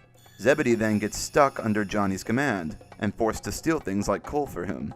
At the same time, Zebedee can't tell Captain Zero about the trouble he's in, for he knows Zero would disown him for associating with Johnny. Poor Zebedee is stuck in a situation, being pulled from both sides.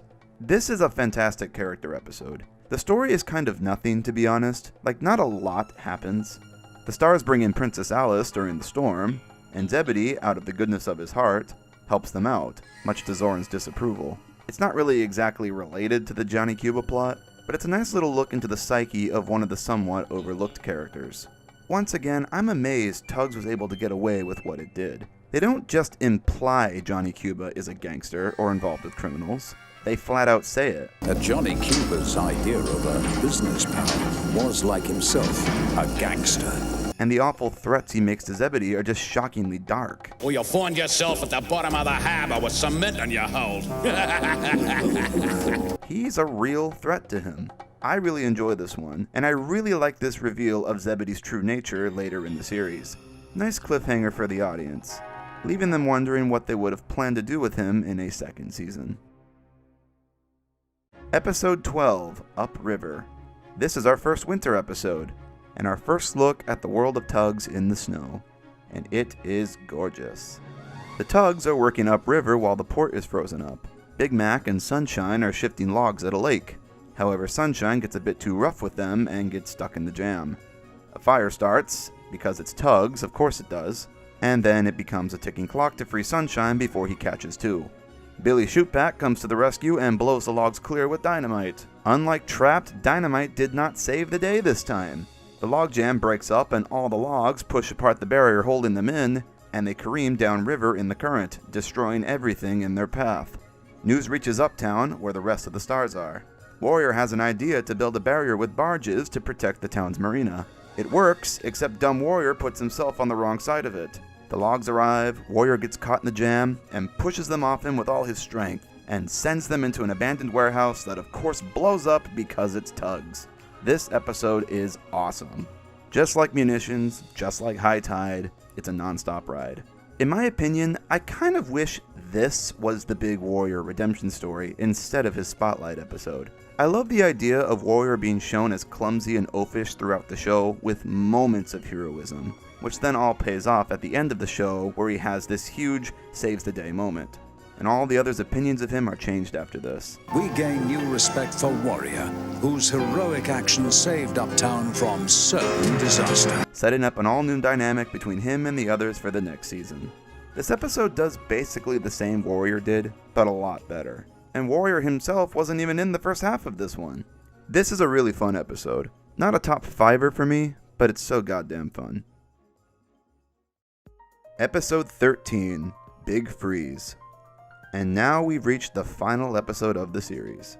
Winter has finally arrived and the cold weather has frozen up the port. The Tugs aren't able to get through the canals in the harbor, so all their work has been moved north to the river mouth. The big ocean liner, Vienna, is due in, and the Tugs are set to unload and refuel her out at sea. With the winter fog, Hercules is relying on Lily's light to guide him in with Vienna. However, Lily needs fuel. There's a problem, as Lily's fuel barge is in the port and frozen up, so 10 Cents and Sunshine have to find a new one somewhere upriver, and the pickings are slim. When night falls, they still haven't arrived and Lily's light isn't on, so the other Tugs try to come up with an idea of how to guide Hercules in. Warrior suggests setting fire to his garbage load, which he does, and it works, until it goes out. 10 Cents and Sunshine do manage to find an emergency light barge, which they get on just in time to guide Hercules. Vienna arrives and they refuel her safely. Then all the Tugs, Stars and Zed-stacks, watch as she departs into the winter fog. alongside a beautiful piano song that concludes the series. And just like that, Tugs is over. I like this one.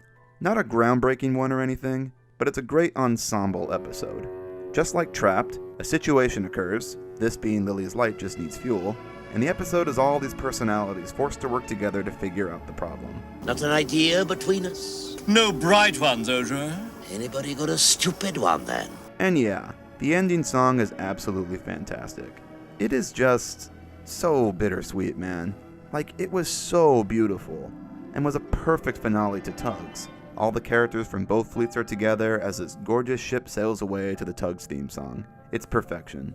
But it's bittersweet because I don't want Tugs to end. As soon as the song starts, you know in the back of your mind that this is it. This is the end of the show. And it sucks. A very nice end to the series. Very satisfying. I only wish it could have gone on longer. My personal rankings for each episode go something like this. Number 13, Warrior. Number 12, Quarantine. Number 11, Sunshine. Number 10, Big Freeze. Number 9, Regatta. Number 8, Trapped. Number 7, Upriver. Number 6, High Winds. Number 5, Ghosts. Number 4, Jinxed. Number 3, High Tide. Number 2, Pirate. And number 1, Munitions. Now, I'm going to take a bit of a diversion and talk about something rather controversial. What is the correct order of the episodes? This is a topic that is hotly debated among Tugs fans, as different cuts of the episodes contradict each other. There are two official orders of the episodes: the airing order, which is the order we just discussed and was arranged with the 15-minute cuts in mind, and then what we'll call the canonical order, which sticks more to the 20-minute cuts as pieced together by fans using clues and hints from various sources. I'm going to speak about the pros and cons of each of these orders, and then present you with an order that I think is a happy medium of both. The airing order. So the airing order goes Sunshine, Pirate, Trapped, Regatta, Munitions, Warrior, High Tide, Quarantine, Ghosts, Jinxed, High Winds, Upriver, and Big Freeze. Right away, I see 3 problems here. First is the stuff with Big Mickey. Big Mickey dies in Munitions and then reappears with no explanation in High Tide. While Big Mickey technically survives in the 15-minute cut, it's very clear High Tide was his official introduction, and Munitions was meant to come after it. In this order, Big Mickey just sort of appears out of nowhere in Munitions and the audience is treated as if they know who he is. So that's one problem. Second problem is Big Freeze and Upriver. Upriver directly references Big Freeze in the opening scene. It had been a hard winter, but the worst of it was over. Big City's frozen waterways and ice-packed quaysides were beginning to thaw. Captain Star says the port is finally thawing. And while that's going on, the Tugs are still working upriver. I know everyone loves Big Freeze as the finale because of the ending song. I do too, but Upriver does contradict it. The other issue I see here is the consistency in weather. Tugs takes place over the course of a year, starting in early summer months and ending around the time spring starts. In this order, you have the episode with the giant heat wave, Quarantine, right next to Ghosts, which states winter is starting. Which I guess is fine, you could just say it's a time skip. But then after that is Jinxed, which looks like we're back to summer again. So all these should probably not be right next to each other. Something I do really like about this order, though, is that High Winds is towards the end of the series, as a late season reveal of Zebedee's true colors instead of somewhere in the middle. So we'll keep all these things in mind. The canonical order. So this order was pieced together mostly by fellow Tugs fan MKtheInstrumentalist, along with some others, using various clues from episode summaries, photo books, and leaked scripts. This order reveals what can be speculated as the true order of the intended 20-minute cuts of the episodes. Keep in mind, new clues are still being discovered every day, so this order may be subject to change as new info becomes available. This order goes as so: Sunshine, Jinxed, Pirate, Regatta, High Winds, Warrior, High Tide, Munitions, Quarantine, Ghosts, Trapped, Big Freeze, Upriver. Let's analyze it. Okay, so first up is obviously Sunshine. No one will argue that. The following episode is Jinxed. as it was confirmed to be the second episode in production filmed alongside Sunshine, explaining why only footage from these episodes appeared in the original intro and the sizzle reel. The third episode is Pirate. I love this placement because it gives the audience an episode to get to know Grampus before his demise in the next episode. I also really like how all the 10 cents and Sunshine-focused stories are all up front, and then as the show goes on, we transition focus to other characters. Regatta is next, and following that is High Winds. I have some issues with High Winds placement, but I'll get to that. After High Winds is Warrior. The 20-minute cut and book have a scene with Top Hat explaining he's been out on garbage duty with Lord Stinker, while Warrior is hauling rocks, which of course plays into the next episode, High Tide, where Lord Stinker wins Top Hat over. Big Mickey is introduced here. Then is Munitions, which is great because Munitions 20 references the events of High Tide, and Big Mickey actually dies in this cut. Following Munitions is Quarantine, as supported by this photo here showing a completely scorched Krakatoa after the fire. Beside her are a faceless Johnny Cuba, as in the episode, and Top Hat and Warrior. The Stardock briefing scene in the 15 cut is notably shortened. OJ departs with Top Hat and Warrior beside him. We can probably assume that in the 20, after OJ departed, Captain Star ordered Top Hat and Warrior to collect the wrecked Krakatoa and tow her to the Breaker's Yard, which then likely would have led into a more proper intro to Burke and Blair, whose intro in the 15 is also noticeably shortened. This is all speculation, of course, but this photo does confirm that Quarantine was indeed filmed after Munitions. Ghost follows this, which of course had the deleted scene with OJ seeing the ghost of Big Mickey following the munitions fire. Ghost states that winter has arrived in Big City. The next 3 episodes are kinda weird. The next is Trapped, our first upriver episode, and then following that are the 2 snow episodes. The snow finally arrives in Big Freeze. The port is frozen, so the tugs are moved upriver. So of course, after that is upriver, when the worst of winter has passed and the frozen port finally starts to thaw. For the most part, this order fixes a lot of the problems from the previous order. However, I do have some issues with it. In this order, the Princess Alice is in port in Regatta, and then arrives again right after in High Winds. I wouldn't usually be bothered by this, since Alice is a ship that comes and goes throughout the series, but since the episodes are right next to each other, this is kinda jarring. Zebedee's big roles are also very near to each other now, with High Winds revealing his true colors, and High Tide closely after directly undoing that by showing him actively try to sabotage the stars. The weather consistency is also even worse now. Quarantine takes place during a heat wave, then it cuts to winter in Ghosts, then it's summer again in Trapped, and then we're back to the midst of winter in Big Freeze.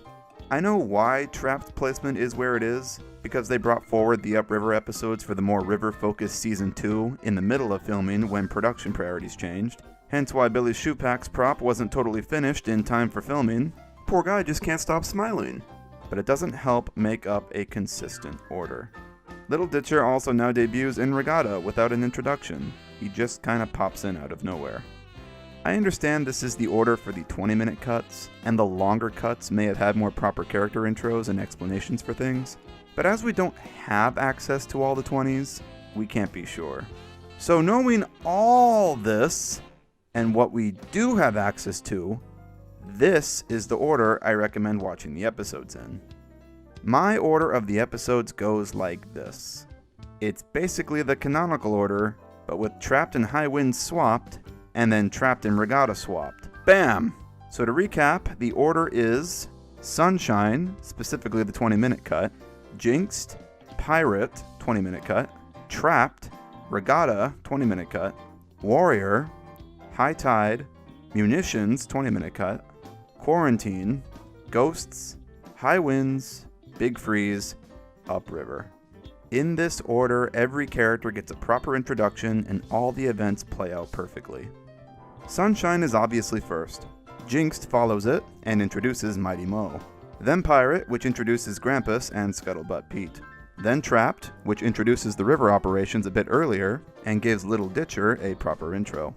Regatta introduces Bluenose and establishes Warrior is the garbage tug. Warrior follows, in which Captain Star mentions he took Warrior off garbage duty, which was just established in the previous episode. The Lord Stinker and Top Hat arc continues into High Tide. Big Mickey gets a proper intro, and then dies in munitions. The events of High Tide are referenced. Quarantine follows this, and then there's a time skip to when winter starts arriving in Ghosts. They do show snow in the opening shot, but snow is not present in the rest of the episode. Either way, summer is long over, and we're entering the colder months now. High Winds follows this, with the weather starting to get very bad as winter approaches. Zebedee's true character reveal is now later in the series, and his last speaking role, leaving the audience with a teaser wondering what they would have had planned for him in a second season. A lot of people say High Winds has to be before High Tide, because High Tide mentions a liner in dry dock. Load up the new propeller from Lucky's yard and take it to the liner and dry dock. And everyone assumes that liner is Princess Alice after coming in needing repairs. They don't specifically say the name of a liner though, so we can assume it's probably a different liner entirely. Then we have Big Freeze, when winter finally comes and freezes the port. And lastly, Upriver, when the worst of winter has passed and the frozen port finally starts to thaw. The series literally goes out with a bang. I know all the diehard Tugs fans are probably going to have problems with this order, but frankly, I don't care. Cry about it. This is specifically an order made to accommodate all the cuts of the episodes that we currently have access to. For those wanting to watch Tugs and to watch it in this order, I have created a playlist for it. Link is in the description. I know I am completely overthinking this little show at this point, because when you boil it down, the show can be enjoyed in whatever order you choose to watch the episodes. This is just a topic that is hotly debated by fans, and I wanted to give my 2 cents. I have literally been talking for an hour and a half at this point about boats with faces, and we still have so much to cover. Let's move on.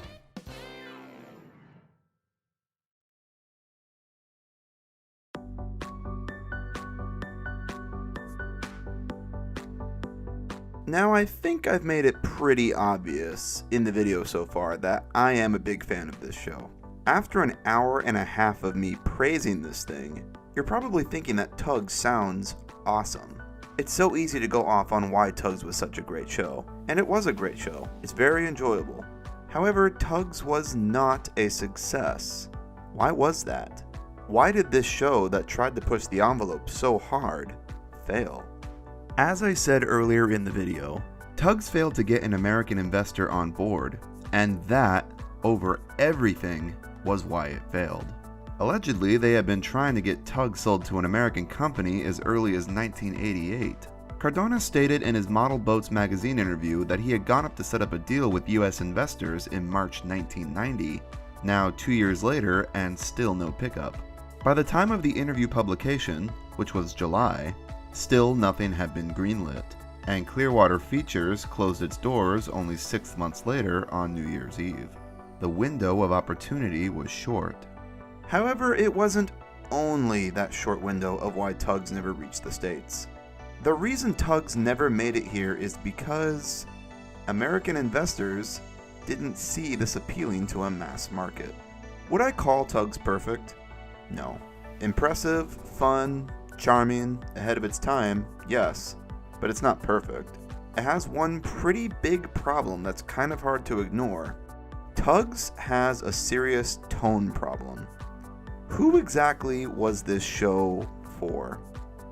While I really enjoy Tugs more and more as I get older, I can't help but think that a lot of what happens in this show would just go over kids' heads. And American investors back then knew that too. Granted, kids' media was a lot more daring and dark in the 80s compared to now, but even then so. Tugs touched on such dark topics and used dialogue that was just kind of jarring in its medium. If you watch Tugs, surely you agree that the target audience of this was preteens, older kids. But the concept of anthropomorphic vehicles is something that is pretty exclusively associated with little kids, even back then. From looks alone to the normal Joe, Tugs looks like Thomas. It looks like something for little kids. Preteens, who the show was made for, were not going to look at a VHS cover in their local store with the visual of a tugboat with a happy face on it and think, yeah, this is meant for me. No, they're going to associate it with kids' cartoons. So right there, it failed to appeal immediately to its intended demographic. On the other side of the same coin, imagine how jarring it must have been for a parent to buy a tape of this kiddie-friendly looking Thomas-like show, and then put it on for their kids and see the episodes dealing with gangsters, ammunition fires, and hostage and death. To a normal person, it's pretty alienating, it's bizarre. So it kinda didn't really appeal to anyone. And this is why American investors were pretty hesitant to get involved. It's not like they never had the opportunity to sell this to America. It was a short window, but investors know pretty straight away if they want to invest or not. Everyone that saw Tugs when Cardona was pitching it to them passed on it, and I think this is why. The audience for Tugs was incredibly limited, and this is why it never took off. Investors knew that a show that dealt with dark concepts but looked like something for little kids would not sell well. Tugs sort of set itself up for disaster from the very start. I, as an adult, totally appreciate all the creativity and love and dedication that went into this show, and I respect that Mitten and Cardona were able to make something that they wanted to make. But in retrospect, it's very easy to see why Tugs never took off. Its unreasonably high production costs that drained their budget, untimely lawsuits, and TVS's unfortunately timed bankruptcy didn't help, of course. But when broken down, Tugs never took off because it didn't have a mass appeal. People have played with the idea of possibly rebooting Tugs, and of course I'd love to see some sort of fan recreation, but to be honest, I don't think a full-on reboot could ever work. Not in 2021, not today. Despite it being very ahead of its time in a lot of ways, Tugs was also saddled with being very of its time. So many crucial factors of the show that they could get away with back then in the 80s would just never fly now. Stuff like Izzy Gomez especially. The darker stories we crave would totally be rejected, and no one would ever sign off on all the main characters being male and having only Caucasian flesh-tone faces. If somehow Tugs did manage to get rebooted, the whole design of the show would have to change completely, and at that point, would it even be Tugs anymore? Would any fan even want to see that? Tugs is something that only could have existed in the time it did, and thank God it did, because if anyone tried to do a show like this in 2021, it just wouldn't happen. I'm happy Tugs exists, and honestly, kind of relieved it only lasted one season. I would have hated to see it get dragged out and be neutered over time into something like Thomas is now, stripped down into something completely unlike the original vision. Tugs is a perfect little time capsule to a magical experimental time when people had more creative freedom on their projects, and those wonderful 13 episodes it produced can never be tarnished or taken away from us. After the failed attempts to sell to America, Robert Cardona understood that Tugs was too mature for contemporary audiences, and he actively tried to think of ways to alter it to make it work, which entailed testing new, more light-hearted dubs of the episodes, including a rather infamous dub with Brian Blessed as the narrator, replacing Patrick Allen. These dubs, of course, never saw light. His efforts eventually resulted in a whole new show entirely. Theodore Tugboat was very clearly aimed at a way younger audience than Tugs, and it was a lot more successful as a result. However, Cardona's efforts to alter Tugs for America did not go totally in vain. Well, if you ever wondered what a neutered contemporary version of Tugs would look like, look no further than the 1997 TLC cartoon series Salty's Lighthouse, because this was exactly that. 8 years after Tugs aired on British TV, Cardona managed to strike a deal with an American studio called Sunbow Entertainment to get Tugs on TV in the States. The company saw potential in what Tugs presented, but of course knew it had to be severely edited to appeal to a mid to late 90s mass American kid audience. Cardona understood, and a deal was made. Cardona licensed the footage right of Tugs to Sunbow, giving them all 13 episodes of the series. 3 or so hours of remastered footage that they could do whatever they pleased with. The end result was a half-hour block cartoon series called Boats Afloat, and later finally retitled Salty's Lighthouse, a variety show of which was mainly made up of cartoon segments, spliced up with live-action boat segments featuring footage from the Tugs episodes. 8 years later, Tugs finally saw its US release, but it was not in the form anyone anticipated. Everything that made Tugs unique was stripped from the show. The amazing soundtrack by O'Donnell and Campbell was discarded. The voices were completely changed, and any elements of a darker tone were removed completely. Some of the changes made were rather bizarre, but some sort of understandable considering the time period. Several characters became female to add some gender balance, including Captain Star, I heard that. Sunshine, You bet! I'll race you there! and Little Ditcher? We'll need more than luck, warrior. Because when I look at this grimy, disgusting piece of shit crane, I think little girl. I can? Right. Lots of characters' names and motives were changed too. To avoid copyright infringement with McDonald's, Big Mac became Big Stack. Yeah, they really thought outside the box on that one, and censored out his name on his hole.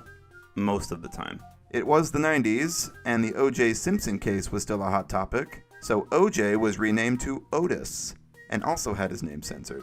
Izzy spoke with a pretty white bread voice. If Zoran was any later, all my fresh fruit would turn rotten. Yeah, that totally matches what he looks like. The evil Johnny Cuba became a nice character named Steamer who just wanted to make friends. And the scummy scrap dealers Burke and Blair became movie producer Tugs. You've probably seen our Boffo Socko movies. Beauty and the Boat, Jurassic Harbor, Tug Rants. You can't make this shit up. Salty's Lighthouse was greenlit for 40 11-minute episodes, with the Tug segments being about 5 minutes each. The team had 13 Tugs episodes to work with. How do you turn 13 15-minute episodes into 40 5-minute ones? Simple. You cut all the episodes up until they become indistinguishable from the original intent. As you can imagine, completely reforming 13 episodes into 40 was not an easy task, and as a result, several plot points and footage were repeated over and over and over again. There are 4 episodes that involve a tramper blocking a river. The railway bridge collapses 3 times. Sunshine gets trapped in a logjam at least 3 times. They did Jinxed twice, but with different endings. And it seems like a parade occurs every other episode. It was not a high-quality show, and it was very badly edited. When Zip and Zug repainted Zarin's boat, they spelled his name backwards. Naraz! As you can imagine, Salty's Lighthouse was terrible.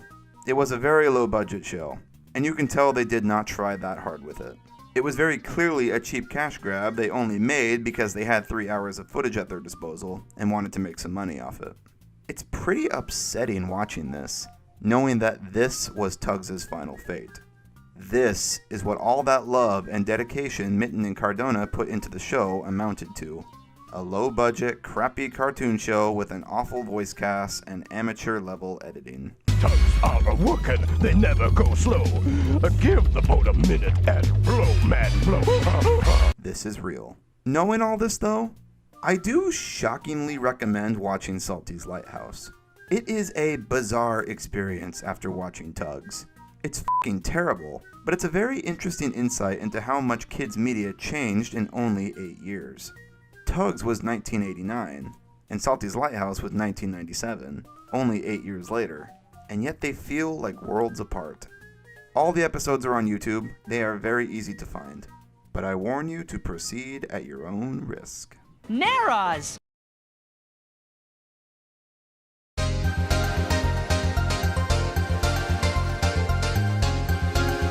After a rather unceremonious end to Tugs' relevance with Salty's Lighthouse, Tugs just completely fell off the face of the earth and was forgotten to time.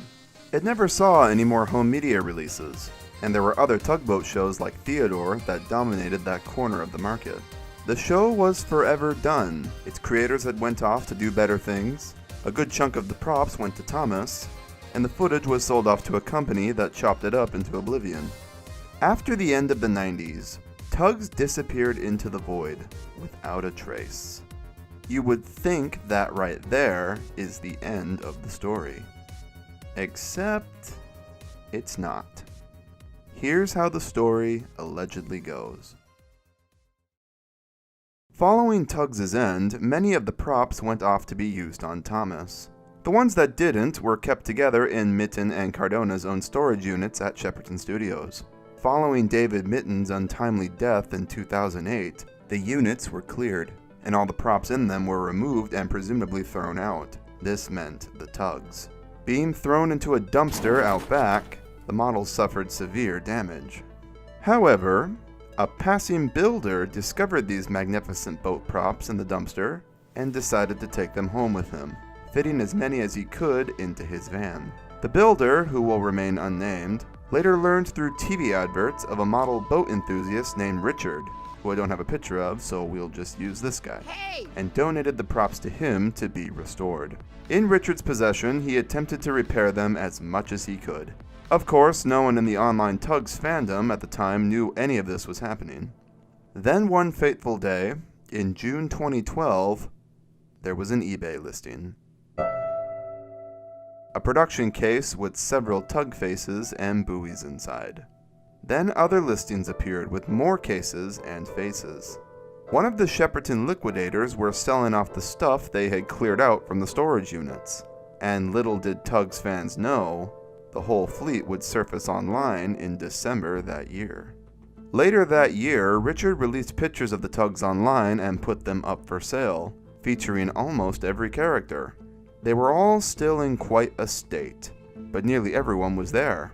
The euphoria from fans was astronomical. Seeing these things were all still around and mostly intact was surreal as hell. The Tugs had lived. Richard had gotten in touch with a member of the online Thomas fandom group called Sodor Island Forums, or SIF for short, and asked if he'd be interested in buying them. The information was relayed to the group at large, and the images all quickly went public after. With the possibility looming of the Tugs all being sold to different collectors around the world and disappearing into the void again, the members of SIF pooled together to preserve them. They were adamant that the props should all stay together in England and wanted to fully restore them to their former glory. In early 2013, the group officially purchased all 18 Tugs for about £8,000 to £11,000 in total. I'm not 100% certain on the actual amount. In January, they posted pics from their handover, showing fans the true condition of the props, revealing some of the restoration work Richard had done to them in his possession. Included in the handover were 10 Cents, Sunshine, Big Mac, Warrior, Hercules, OJ, whom was repainted into his Thomas the Tank Engine guise, Zarin, Zebedee, Zack, Zug, Zip, Lily Lightship, Billy Shupak, Sea Rogue, Boomer, Burke, Blair, and the Fire Tug. Almost everyone was there, except for one, Top Hat. There has been much speculation of where he ended up. Some have speculated that he was thrown out completely, and some others have speculated that the unnamed builder that saved them all from the dumpster had kept him. I am definitely inclined to believe that. If you're going to keep one of these Tugs, why wouldn't you keep the funny one with the top hat and monocle and the head that moves up and down, right? Some others have also speculated that David Mitten himself took Top Hat home, and he currently resides with the Mitten estate, which of course is also a possibility. Grampus the mini-sub is also missing, although I am more inclined to believe that he was probably actually trashed. But who knows? Maybe he and Top Hat are both chilling on somebody's mantle right now. 4 months after the handover in May, the preservation group officially launched their title, the Star Tugs Trust, with stated intentions of repairing the models to their former glory and preserving their well-being. The group had many outings and events where they showcased the props to the public. While I think their intentions were good, my thoughts on these outings are actually quite mixed. While I love the idea of bringing these props to events to display so people can see them, I don't like how they're just out in the open for people to touch and handle, which of course has resulted in the props receiving even more damage than they did when they were initially handed over. Over time, the Trust got in touch with many crew members, and a lot of them came forward, donating other props and media that they had kept from the show's production, including faces, photo albums, concept art, reference material, and VHS tapes of rough episode cuts. Many of these the Trust has chosen not to reveal to the public, on alleged copyright grounds. In 2014, the group acquired a railway coach from the Midland Railway Centre to officially house the Tugs in, through a GoFundMe fundraiser. They converted the coach to a display showcase, eventually adding a whole glass display within to keep most of the props safely behind. This is how props should be displayed in my opinion, safely behind some sort of barrier away from people's hands. So good on them here. However, those tour outings still continued. In early 2020, the group entirely rebranded and changed their title to Tugs the Exhibition, in an attempt to bring more exposure to the show the props had come from. However, with the outbreak of COVID-19, the Midland Railway closed, as did all heritage railways in the UK, and the Tugs display saw little revenue. Due to the lack of financial support, the Trust announced they were closing the exhibition entirely. As of 2021, they've gone back to taking the Tugs out to events again, where they've seemingly suffered even more damage in the process. Poor 10 Cents' face has so many paint chips that it's actually sad to look at. They display him with a painted cast now because the original is just so butchered. My honest opinions on the Star Tugs Trust is that I find them a rather unprofessional group that makes baffling decisions and has transparency issues with their following. I think their intentions at first could have been great. A group coming together to save these Tugs and keep them all together and preserve their well-being. Yes, I am totally with them on that. That was a great idea. And finding a permanent home to safely display them behind glass to the public, again, yes, totally with them on that. That's how these things should be taken care of. Taking them to display at events? Also a good idea, just not a fan of how they let people touch them. This seemingly disregard for the props' well-being, the casting of said props to make casts for themselves and to sell for profit, and their rather, well, spiteful responses to fans' criticism is what turns me sour on them. For a group that was formed solely to look after the well-being of these things, it doesn't really seem like they've done that. This video is not an evil propaganda piece I'm making here to get you all go and hate on this group. That's not what this is, and please don't do that. I'm just being honest as an outsider that doesn't remotely associate with this group and presenting my opinions on how they've handled the situation over the years. And hopefully, after hearing this, maybe they'll learn from it. Maybe you don't let fans touch and handle the props. Maybe don't cast screen use props for your own personal gain, something that damages them in the process. Oh, too late. Maybe when people ask you about why you don't publicly share the stuff that you own, you don't say it's because of the rights holders, and then proceed to backtrack that by charging people to see the stuff privately in person. Above all else, I just want to see the props safely preserved somewhere out of harm where they won't suffer paint chips and parts breaking off. And sadly, that's all I continually see to happen with this group. I will give the Trust this though. Recently they've been putting more stuff out at events for people to take photos of, including photos and scripts. So that's something at least. I want to see the Trust improve, honestly, both in how they manage the props and how they present themselves online. They had such good intentions when they started, and still have so much potential to really share the world of Tugs with fans. Tugs, at its core, is something that should bring people together, not divide them even more. I just hope, somewhere out there, Top Hat is alive and well, perfectly intact, living his best life on someone's mantle, safely away from all the discourse. Godspeed, Top Hat, you beautiful Tug you, wherever you are.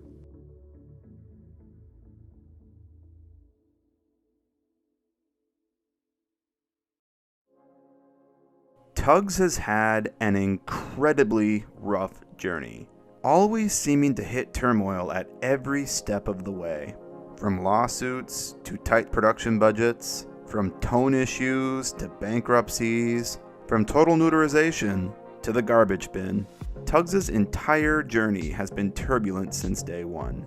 For a short-lived show that produced only a measly 13 episodes, I cannot think of any show that has a production history as interesting as it. The fact we are still uncovering new information about this show over 30 years after it was a thing is nothing short of amazing. Tugs is the gift that keeps on giving, and despite all its problems, holds a special place in my and a lot of Thomas fans' hearts. This show was the product of a magnificent duo that poured their heart and souls into their creation, and the end result was something spectacular. I've managed to spend 2 hours talking about this little show. 2 hours talking about everything. This is the longest video on my channel to date. That must mean something, right? There's clearly something here with this show.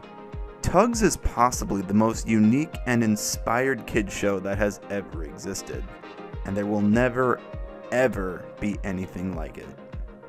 I want to give the following people a huge shout out and thank you for all their help on this video. The Star Switcher, John Hayes, MKtheInstrumentalist, BBS Was Good, Tug97, and Geo Phoduck the Vigilant. I encourage all of you to go follow them on Twitter. I also highly recommend checking out the Tugs Iceberg video put together by Ian2. He did a really spectacular job on it, and I won't lie, it's sort of what kickstarted this whole Tug swing I'm on right now. It discusses a lot of mysteries and theories revolving around the lore of Tugs. So if you found my video interesting, you'll definitely enjoy that one. Thank you all so much for watching. And oh, wait a minute. Oh god, I almost forgot. I still have one more surprise for you all.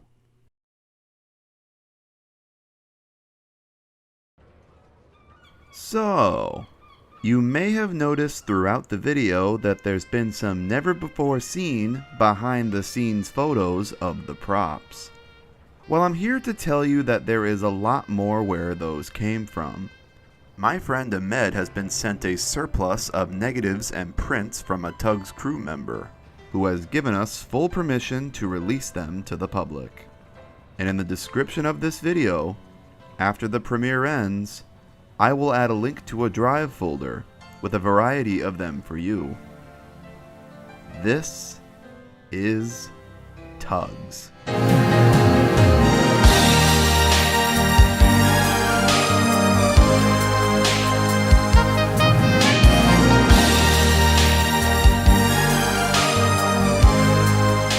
All the negatives and prints here have been actually scanned by us in the highest quality possible. Painstakingly had all the dust and scratches removed and color corrected. This is a long ongoing project, and more will be posted to this folder periodically as we complete them. So keep checking back on that link, and follow the Tugs project on Twitter, as it'll keep you all in the loop when the folder has been updated with new photos. We really hope you all enjoy these. Only made possible by everyone, everywhere, can we keep the spirit of Tugs alive.